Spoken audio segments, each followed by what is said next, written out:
Nakayiwa Hajara obaka butuse Swaiba Swaiba nakirya Swaiba mukwano webale Hadija nakityo Hadija munange webale Rukia nambatya nga bulijjo nambatya webale nnyo Swaibu Kafero Swaibu mukwano webale ddala Abdurazak Semanda munange webale nnyo Namanda Rashida nga bulijjo munange webale Janati Nakakawa Janati webale nnyo Aisha Namagembe Aisha webale nnyo Abubakari Kakembo munange webale Rehema Nakiryowa Rehema webale nnyo Ismail Sempijja Ismaila webale Abe Kawologoma webale nnyo muganda wange Abe Sekisambu nawe mukwano webale nnyo okay ate zino nga sizitegeera nange Airtel musooke muzireke ezammwe Yusuf Swiddiq mukwano Yusuf Swiddiq webale obaka butuukidde ddala mpola mu mbeera yonna mu ngeri emu oba endala mwebale nnyo ddala enda kulaba nti ate abala nkyabasomera ddala mpola mu mbeera yonna kakati nno njagala nkwate ku bannaffe wangi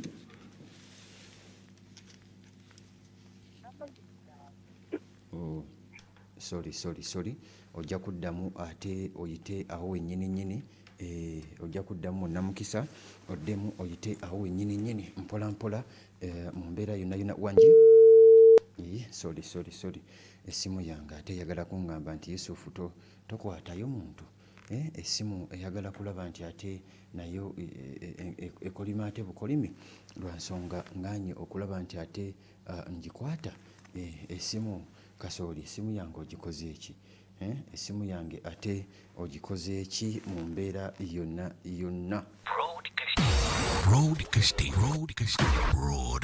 from the hills of Old Kampala.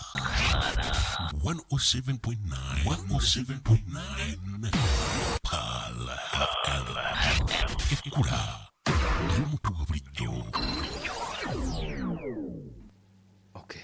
Essimu yange erabikanga wakati nga nkyagitereeza bannaffe abatasinimu junior school Nsangi Manja abantu b'Ensangi Maya Namagoma Buloba n'ebitundu ebiriranyeewo tubanjira essomero lyammwe tasinimu junior school Nsangi Manja essomero lyadde ne boarding eriva ku nursery paka ku kibiina ekyomusanvu tusomesa eddiini ne secular tusangibwa wano Manja ku kkubo eriva Ensangi okudda e Buloba tulina abasomesa abalungi ddala saako ne basheekh kati abakugu ddala tuwe munnange omwana otajja kulaba nti ate nno mukwano yejjusa mpola mu mbeera yonna oba ojja tukubira ku ssimu ojja tukubira ku ssimu 0702 4 93 46 bannaffe aba Tasnim Junior School wali Nsangi Manja mpola mu mbeera yonna mu ngeri emu oba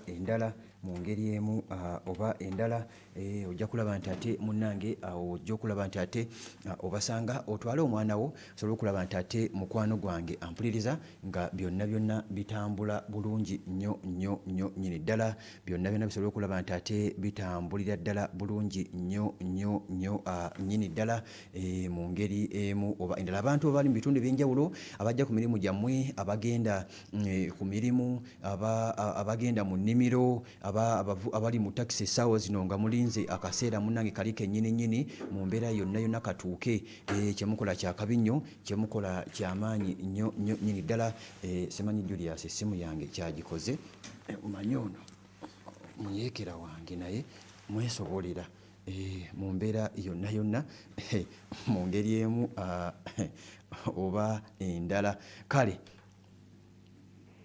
mukadde wa omaze n'oyitamu namwe siibyo okuwuliza kusibu amiina munnange tubulanganya akaseera tubulanganye Paala FM radio enganzi ngitumbudde amiina abantu baffe bali batya alhamdulillah tebalina ttabbu naffe mwetuli twetaaga bwa sipiika bwa ggwanga Uganda baani maama Francis Namuganza yagenda okuba sipiika w'abantu alwanyisa obubbi obulyake n'obukenuzi Oyo gwe tulina bwati. Sebo nze president wa Brave Soldier mu ggwanga Uganda tebagamba nti muntu mulala yenna. Tata Jona ndi mwogezi wa Honorable Minister Princess Pacis Namuganza Minister avunaanyizibwa ku mayimba Mama Bukono. Okay. Ate nga Sebo fagira President Museveni jjajja w'abazzukulu. Uganda for Museveni for Uganda. Ati naku z'omwezi 12 Sebo yitiddwa. Ani? Public holiday Sebo ino okubeerayo Sebo public holiday. Toli munnamawulire. Ng'alayira. Jjajja akuba ebirayiro waliyo jjajja w'abazzukulu. Olina okubeerayo Sebo. Kakati. Okay. Sebo amawulire genjagala okuwa. Amawulire genjagala okuwa bannayuganda mwenna mbeebaza. Omanyi nti jjajja President Museveni yabadde afunye ekibiina ky'abayeekera nga kigenda kusula gavumenti nga tennaba nakulayira. Kibiina kyati? Oluvannyuma lw'abaana abaleeta trade order. Jjajja era mwebaza jjajja yalengeredde wala. Bannayuganda amaziga gabadde bakaaba. Ne batandigenze mu nsiko kuyeekera. Amaziga gabadde gasuusa okusula gavumenti ya jjajja. Okay. Toyinza keera nkya n'ojjawo bizinesi z'abanaku. Abantu beeyiya bweyiya. Jjajja atugamba emirimu gavumenti erina emirimu mitono abantu bayiza bu bizinesi bwabwe ate ne mu busenda. Ekintu ekyo tubadde tugivumirira era nga ffe abalwanyi b'olutalo Sebo twaluwangudde. Mwebale. Sebo nzikiriza abantu babiri mbagaliza olunaku olungi taata. N'olwekyo mbakuwadde. Mukama akumpeera omukisa. Kansookere ddala ne mukwano gwange ennyo Honorable Minister Charles Sebandeke taata Kayunga taata Bali taata Nsindikanjake. Omusajja yakoledde ab'ebbali akakiiko akakosaso olwakapaaka jasobola okulwanyisa obubbi obulyake n'obukenuzi. Okay. Waliwo maama wange Ajati Misa Kabanda minisita wa Kampala. Ate mbaka wa Kampala Central oyo ye bannakampala twamufunanga kirabo. Sebo nzikiriza nsembyeyo nga maliriza ngamba. Okay. Nti abantu baffe ab'emawugula kasimolo size full package omanyi bakabba. Ne tugenda mu kooti naye tugenda mu kooti ab'emawugula ng'ate n'abeekalangala batuyaayaanira so n'olwekyo tuli mu kooti emawugula ng'ate namugaali mu paalamenti nga Mama Kalangala nkwagaliza byonjagaliza. You're in the mix. Mawulire ku mawulire. Ebyafaayo. All day long. Okunoonyereza ebyaliwo oba ebiribaawo. Yo. Bwino. Munnamasaka. Yusufu Muhammad. Kinobe. This your boy, right? Omuzirandiga. Yeewuunyisa.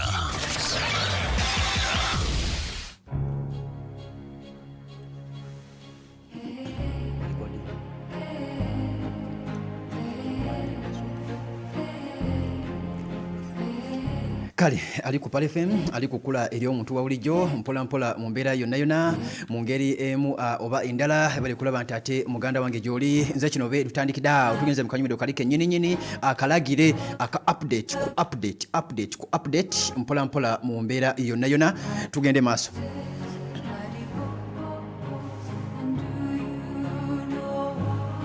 Kakati leero ebyokuwa byo bibaawo bingi era nondako bulonzi owa wenkwata okitegeera njagala tugende mpola muko wakati nga twategeddeko nti eggwanga erya Amerika tugenda kutuukako mu Amerika ne mu Middle East nzo tujja simbako wali mu Amerika ku nsonga z'amasasi zikyayogererwako ebigambo bingi nnyo. Eggwanga erya Amerika twategedde nti lyasombodde abampi n'abawanvu waliwo ampuliza olukwe olutegekeddwa era nga Iran egamba nti edutegedde oluvannyuma lw'okugwa mu basajja Abamerika nga bali mukulaba nti mukwano bateekateeka ebyokulwanyisa nga bigenda munda mu ggwanga erya Jordan, bigenda munda mu ggwanga erya UAE, United Arab Emirates, bigenda munda mu ggwanga erya Kuwait ne Bahrain n'eggwanga erya Israel, nga Amerika erengeddwako ng'ekasuka ngoba esindika ebyokulwanyisa bigendayo. Iran ebalabudde ebategeeze bagamba nti byonna mu bikole, naye woogoba musajja munno olekamu agakuzza. Iran wakati ng'ebagamba mu mbeera yonna temwejjusa ekinaabatuukako. Iran era ng'ebategeeza ebagamba tubiraba mwagala kubitukola. Amazima matuufu Amerika eyina ekinene kyeri mu kulaba nti ate egezaako okubalira eggwanga erya Iran.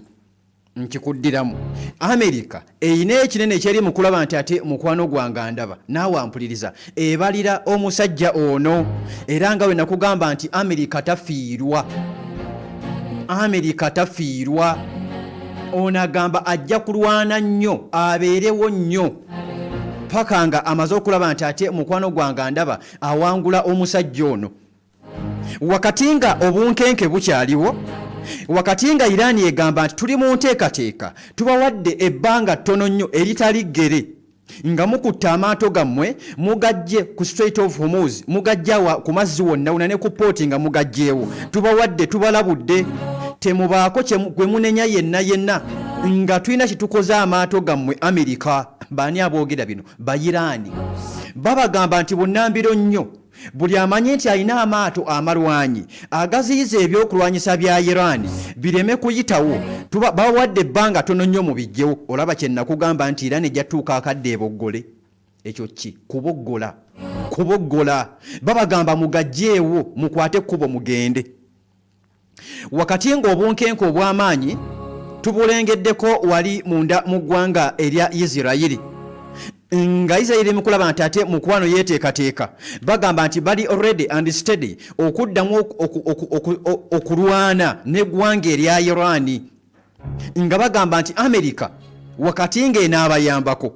Netanyahu Benjamin ategeeza agamba nti ali already and steady. Obadde okimanyi nti mu magye oba mu ggwanga erya Amerika bano abasajja Abayisirayiri nabo bazibu nnyo.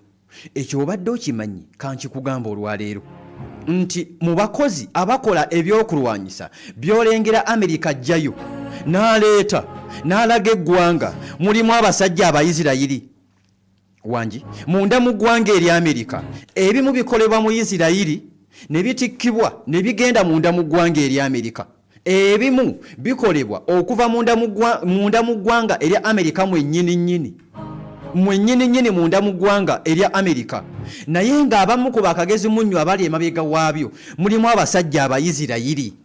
Kyova olaba nga Amerika tata mu Isirayiri akimanyi. Era ono Amerika wamala okukozesa akukasuka, saagala ekyo okyerabire, genda obuuze ba Saddam Hussein, genda obabuuze n'abalala. Ono Amerika kasitamala okumala mu supu nga akukasuka taleka bujulizi mabega. Kakati ono Omuyisirayiri Amerika alina okutya nnyo Isirayiri olw'ensonga nti ne katanda Isirayiri ne baawukana n'eggwanga erya Amerika ne bafunamu obutakkaanya.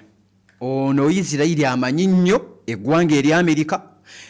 Benjamin ne banne bamanyi nnyo, bamanyi enfo n'ensonda ewali obunafu bw'eggwanga erya Amerika olw'ensonga nti ku sayidi z'ebyokulwanyisa babirimu Abayisirayiri.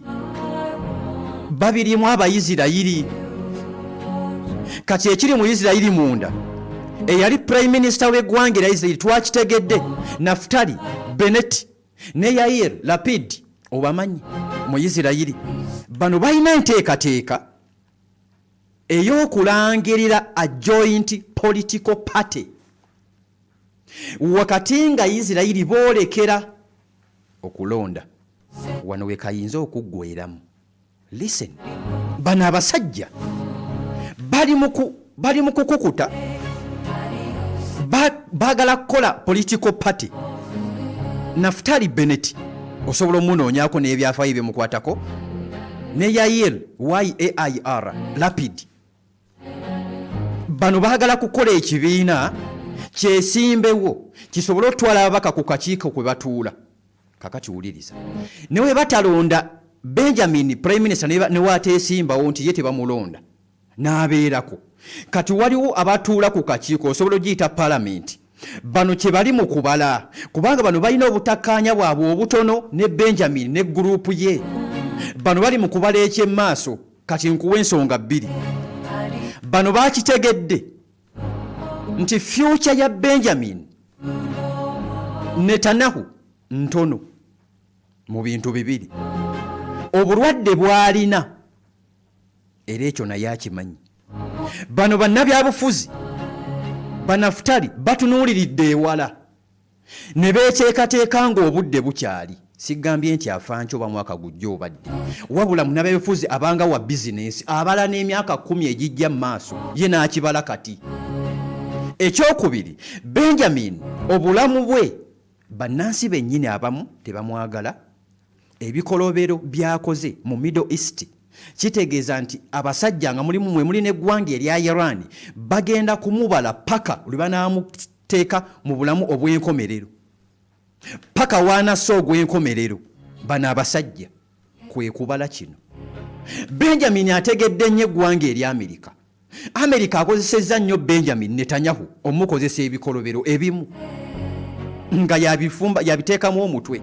Kitegeeza ono ojjukira emisango agiina mu kkooti. We bakwatira Benjamin ne bamuteeka mu kkooti paba, n'Amerika kigitwaliramu. Ono future yo girabawo kaakati. Mu mbeera yonna obunkenke we buli munda mu ggwanga erya Isirayiri. Obwo nabo maze okulaba nti ate mukwano gwange andaba naawe ampuliriza obutegeera wakati nga bali mu kulaba nti eno bazoganya omusajja Omuyiraani, eno nga bazoganya omusajja Omuyiraani, bali mu kumunoonya east and west. Iran naye akyagugubye ne Amerika afuukidde Iran akayinja mu ngatto. Iran yeebuuza egamba ono omusajja bannanga anvaako ddi, yadde nga naye aresistinga abeerawo, wabula bonna kati bano buli omu ali mu kulaba nti ate yeekengera munne. Trump atuuka kussa erifulumya statement ng'ategeeza ensi yonna agamba nti tunoonya gwe twogera naye munda mu ggwanga erya Iran tetumulaba. Olw'ensonga abasajja bonna tebategeerekeka. Leero batusindikira ono, enkya batusindikira oli. Leero batusindikira ono, enkya basindika oli. Kakati bano abakulu bali mu kulaba nti ate muganda wange beebala. Buli omu ali mu kulaba nti ate abala munne. Ono agamba nja kukwata wano, n'ono agamba munne nti nange nja kukwata wano. Tulengedde Iran ng'ekyagenda maaso okulaba nti ate mukwana ebala. Yakyaddeko munda mu ggwanga Aragache, minisita w'ensonga z'ebweru wamulengedde munda mu ggwanga erya Russia. Era ne babaako endagaano ze bakola, ne babaako ebisuubizo bye beesuubiza. Twe tunaba kutegeera kiki ekyabadde mu bbaluwa Mujitaba gye yakutte n'asindikira Vladimir Putin munda mu ggwanga erya Russia, era yamutuuseeko n'amuddiza obubaka n'amugamba tukuyozaayoza era tukusuubiza okubeera emabegawo paka bano bongedde okulaga nti baligumite.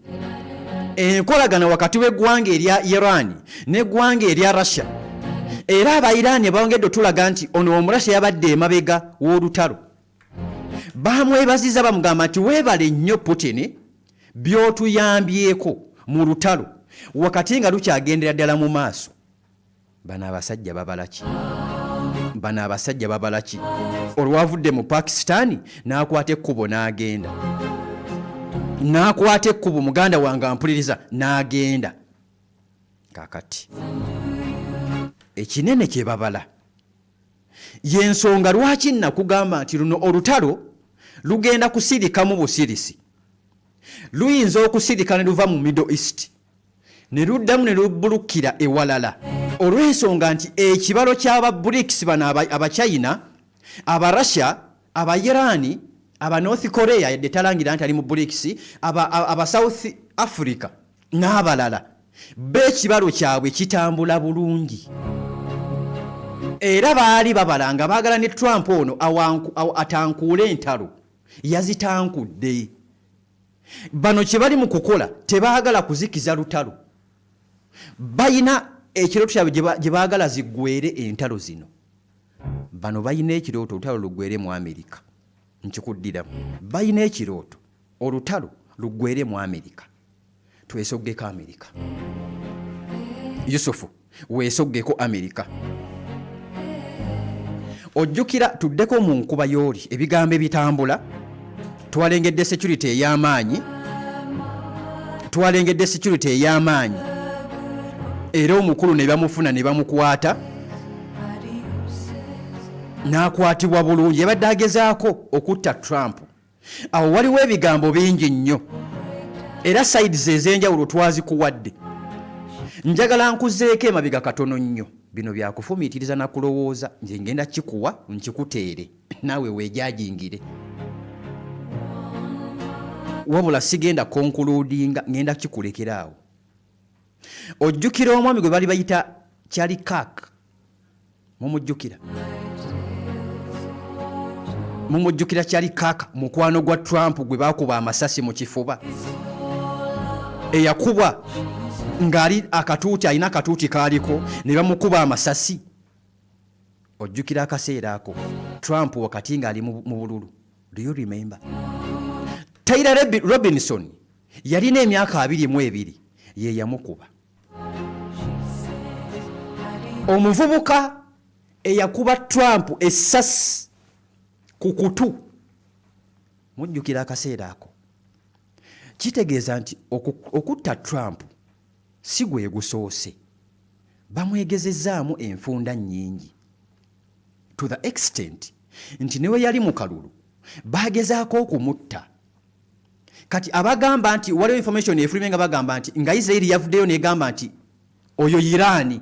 Nakugambye ensonga zino ku makya ne nkugamba wandibanga waliwo gwe baagala okuweteramu. Wandibanga ekintu kino nga sikugambye nti oba kyabadde kipange oba tekyabadde kipange. Wabula kyonna kye kiri nze nakulambululidde ne nkulekaawo nawe ne weesalirawo. Oba kipange oba si kipange. Kuba ensi yonna ebamu bagamba kipange, abamu bagamba si kipange. Guno si gwe gusoose okuba Trump. Era ne kyali we baamukubiramu. Kakati omuvubuka yina emyaka 20 yavaayo n'amukuba. Remember Trump businessman. Ekyo osobola okiteekaawo. Abagamba nti Israel evuddeyo negamba nti oyo Irani. Abange ekibuuzo kiri nti neyatta mukwano gwe eyatta Charlie Kirk. Irani yakiye mabega. Nedda. Omuvubuka yavaayo nga Trump ali mu kalulu. N'abamukuba essasi n'alisimattuka okakananga okutukufunya obuzibu.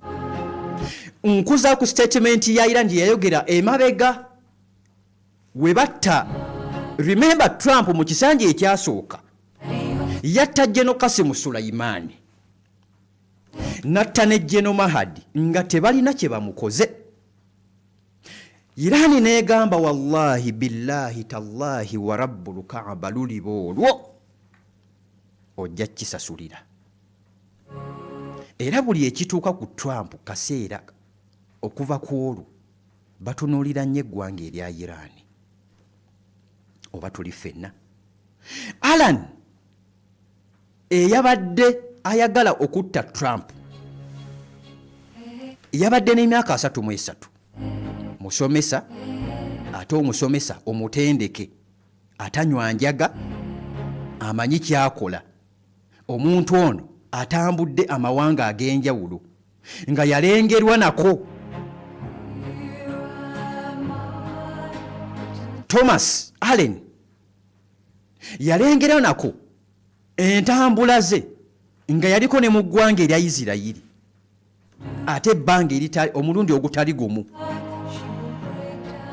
entambula ze. Naye lwaki Trump yekka mu bakulembeze ba Amerika bonna abakulembeddeko n'abanene abaliyo, lwaki Trump?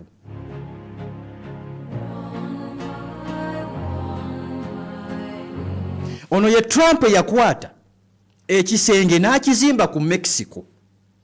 Mulowooza si bantu aba Mexico. Ono Trump ayina abalabi ng'oggyeko Irani. Kuba Irani yamugamba gwe newe buli baddi newe buli baddi nja kukufuna. Oba oli mukulembeze oba toli mukulembeze. I will shoot you, I will get you, we shall kill you one day. Banna Irani yakwatanga yakajambuiza n'azimba ekisenge ku Mexico. Bali bosi bantu ono Trump azayogerera ebigambo abaddugavu bingi ab'amadiini ag'enjawulo bangi amanyiira buli munnaddiini Trump atali mukwano gwe mu gavumenti gwagoba. Kati njagala osooka okijje ku Iran okisse ku abo munda mu ggwanga eri Amerika mwennyini mulimu abalabe be mu bizinensi ne mu gavumenti mwennyini kubanga abagobyegobye Trump. Ebweru wa Amerika ayina abantu basse bangi. Venezuela temwagala, aba Greenland bamukyawa, Mexico yamukyawa, aba Vietnam bakoowa, Middle East mwanga matono nnyo agamwagala. Nagano agali mu kuyambako ye Amerika ne Israeli okukuba eggwanga erya Iran agamu gali ku ndagaano. Trump ewaka ne mu kibira ayina kuba ku security, ne waaliba ku bukulembeze ayina kuba ku security.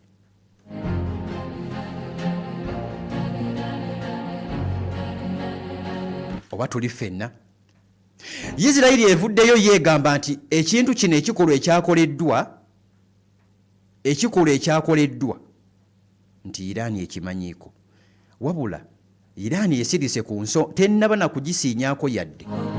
Ne Amerika okugamba nti ono yakiri emabega tennaba kukyogerako. Olaba akabadi ke nagambye ejjo nti buli kimu kisoboka omuntu okukola ekintu n'aweetera muntu.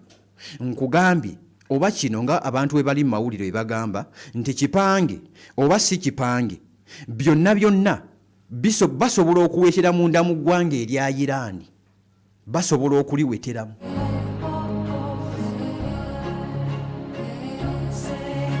Luli we baakuba Trump essasi emabega mu bululu, Trump yavaayo n'agamba nti eyo Iran,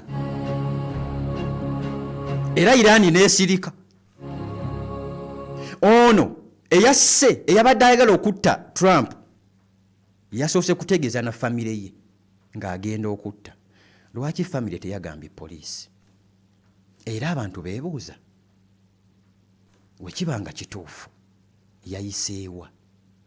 Security y'omukulembeze yenna, kabeere wa Uganda kabeere wa Kenya, omukulembeze ng'anajja mu kitundu nti Pulezidenti Museveni ajja ku Paala FM, basooka ne bazinga ewa Bakuli wonna ku Gaddafi Mosque wonna eri ne mu Kisenyi, n'ebizimbe byonna ne babyetolola a week before, in fact n'omwezi nga Museveni ajja ku Paalo. N'entambula okwetolola Paala FM zikendeera, abamu babagaana. Tuddiridde wano essomero lya Namirembe lya Old Kampala, abaana batuuka akadi ne bayimiriza n'okusoma Pulezidenti ajja security. Ono Trump oyabadde ekizimbe we yabadde, security kitegeeza nti eteekebwa bifo. N'abali mu hotel oba we bapangisiza abasulawo wonna balina okuba nga babamanyi. Bano abantu abagwira tebaddamu kubakkiriza kuyingira mu hotel. Museveni waba agenda emunyonyo, batono nnyo abagenda okupangisaamu, olw'ensonga Pulezidenti ajjawo go. Ekyokubiri, waamala okujja omukulembeze wajja n'atuula ewantu, n'atuula paba. Muganda wange ne wooyisawo kajiiko ne weekabaka kwanso, abakulu bakalaba. Omukulembeze waabeera, buli security yonna eggwayo n'ebeera ku ye. Buli Pulezidenti yenna baabaddewa kubanga yazze n'emmundu ye n'ayitawo bulungi, n'abaddukako n'ayingira n'atandika okukuba amasasi. Kitegeeza nti we kiba kituufu nga yayiseewo, bano abali ku security bayolesezza obunafu, balina okukwatibwa. We kiba nga si kipange. Kati ekyennyume kyakyo kitegedde. Kansooke nkuwe bannaffe aba Royal Healers abakugamba mu mbeera yonna nti alusa zikumazeeko ebbanga, zikutawanyiriza ddala ebbanga ddene, zikulumya olubuto, zikubuuza appetite, kyolya kyekidda, alusa zikutawanyiriza ebbanga ddene. Muganda wange ampuliriza, mu mbeera yonna genda bakuwe amajaani ge bayitaaga azima. Bannaffe aba Royal Healers balina amajaani ge bayitaaga azima mu mbeera yonna. Abalina prostate mugende bawa amajaani ga azima. Temutuulirako ng'obulwadde bubaluma ba mikwano. Nze nkuzigiridde gano amajaani tagalina mu nnyumba ye. Ogenda kukaaba endwadde olw'ebintu bye tulya ebingi ennyo. Nanti ojanjaba n'obulwadde ate ne budda olw'ebintu bye tulya. Kati gano amajaani galina kubanga weegali. Gwe omusajja munnange ekyuma ekitambula olina okubanga gano amajaani weegali gagogola emisuwa gyonna. Ayina prostate, oyina infection zonna weetakulatakula jangu ono n'amajaani ga azima. Abalina sukaali, abalina pressure, ebizimba mugende babajjanjabe.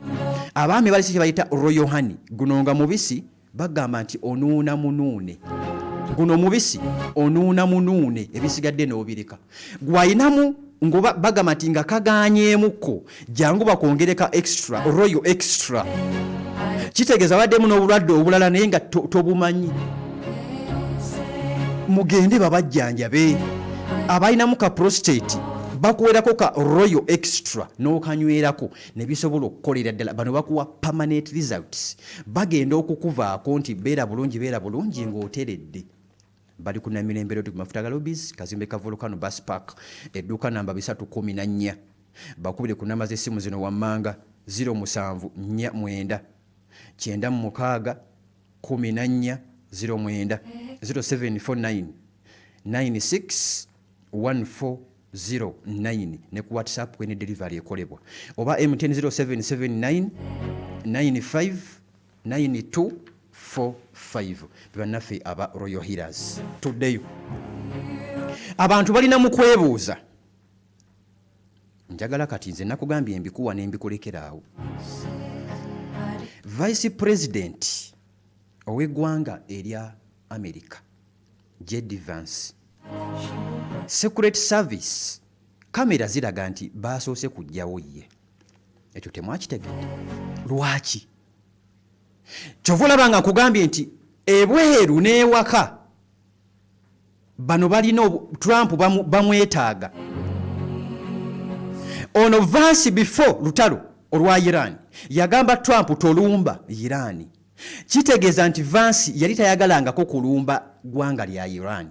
Era bwe baatuuse okukkaanya meeting eyasooka, Iran yagamba America nti mutusindikire Vance, twagala Vice President gwe tujja okwogera naye. Era we yajja Iran nayo nejja ne boogera. Omulundi ogwokubiri Vice President baamugje ku list. Abamerika baamugje ku list nga bagamba ono tayagala lutalo. Ne Iran negamba naffe tetujja kujja. Why? Okuva mu 1979 twalabanga America tesitulangako 1979 America tesitulangako mukulembeze yenna oba president oba vice president kugenda kuteesa. Ono yasoose. Ono Vance naye mumutunuulire. Kakati ebibuuzo bingi ebiriwo nga ansa ntono. Nakugambye mu mbeera yonna bano abakulu basobola okukuwetera ewantu wonna ne baweta. Atamanyi deep politics kino kiyinza okukyankalanyaamu n'ekyemmanyi mubitegere ne mawulire ebirimu nga mubiraba. Ebibuuzo bingi weebiri okuva ddala munda mu ggwanga eri Amerika ne mu Europe ne mu Africa. Okitegedde? Kati amawulire update gye tufuna nti China evuddeyo eyina ebigambo byeyogedde. China. Era nakugambako emabega luno olutalo jaddulabanga lukomekkereza nga n'abasajja abachina balwanyeeko n'eggwanga eri Amerika. Kubanga Amerika eyina embala byebalamu eri mu kugezesa abantu bagirwanyise erabe amaanyi gaabwe galiriddawa. Amaanyi gaabwe galiriddawa omusajja Omumerika mu mbeera yonna. Kakati no mujja kunzikiriza okay, ekindaba wano ekiva mu Mali ekiri mu Mali. Defense Minister wa Mali yattiddwa naye emiranga gyegiri naye nga Russia yabalabula. Russia ono oba nkoleyo program nga ya defense ya Russia ndowooza kantulabe this week inshallah tulabe program nga ya security ya Russia ne network gye balina okwetolola ensi yonna kiri kitya era kitambula kitya. Muzikirize enkoma wakadde kagenze abetuli omukeeze bamaze okulaba nti ate bayingirawo bannaffe abafidde Hajji and Umrah services babatumidde nnyo babagamba nti beeteeseteese okulaba nti babatwala e Makka mpola mu mbeera yonna. Ndagenda ku ofiisi zaabwe wali Nakasero okuliraana Steel and Tube Industry basobole okulaba nti ate mu mukwano bakutwala e Makka ne Madina bebafidde Hajji and Umrah services. Okitegedde beeboka bannakinko mu kutwala abantu e Makka ne Madina mpola mu mbeera yonna.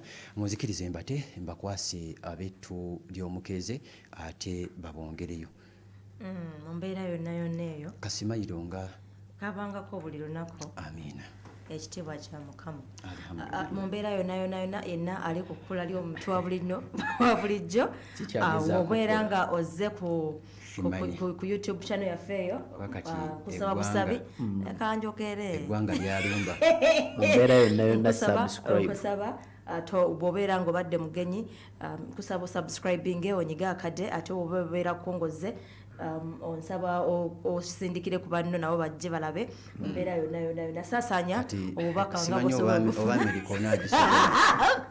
Amerika nagisobola oba kubandabira saasaanya obubaka ojja kubeera nga ate oyagaliza banno ku YouTube channel yaffe eyo kubeerako program ez'enjawulo nnyingi ate oba toyagala era ng'olinayo byoyagala ebyeddaawa tulina Islamic channel era bagita Pal FM Islamic channel osobola ogenda ne subscribing no liking n'oweerezangako banno gwe buli w'obeera ng'oli mugenyi bambi nkwegayidde bwegayirizi tovaako nga tosubscribinze n'onyiga akakado gyayitwako ebintu bingi mu mbeera yonna mbaagala nnyo ebiteekanika tewali buzibu leero aba YouTube mbabuuzaako naye akonga mbaze si tebakamba kano wakafuna just akangeke kalimu enjawulomu anti ebiseera ebisinga ojjukira sebera y'abakyala yes kano omanyi mulimu ebintu ebimu kakufaananidde ki twawo engeri ya layini ya busawosawo yes kati oluusi oyinza okwekanga ng'olina obulwadde obukutaataaganya osobola okuyitayo iwa ewayambadde ng'omusaka wama mbeere bulungi era wama mweraba assalamu alaikum warahmatullahi wabarakatuh kale musawo kamba kwasi musawo ate naye atezijanjaba bya ddala era ddala balina emitima egirwadde emitima egibanga migirwadde tugijjanjaba mu tuli omukeeze tayo okogenda kubeera ng'ojjanjaba wawulidde ekyomutima ye yeerwaliza ayagala kitange owuliza tuli ya mukeeze lyeriddamu awo tujjanjaba emitima kubanga we don't tolerate stress n'omulwadde owaddala ddala anti omuntu omulwadde w'omutima aba ne stress kati we don't tolerate stress kati omulwadde w'omukwano omujjanjaba nagwo guba mutima omukwano guba mutima guva mutima naawe mbaayo n'obugambo bugotega buteezi musawo agambye byajjanjaba naye era gw'onoonya ssebe endwadde ezizo zireetewo wamamba tadde Bomuchakala season 3 Double Energy Mawins obadde okimanyi nti kati osobola okwewangulira emmotoka ku 2,000 zokka wezeemu amaanyi ng'onywa ekyokunywa kya Rock Boom oba Silverback owangula ebirabo ebinene ne Bomuchakala season 3 wangula ebirabo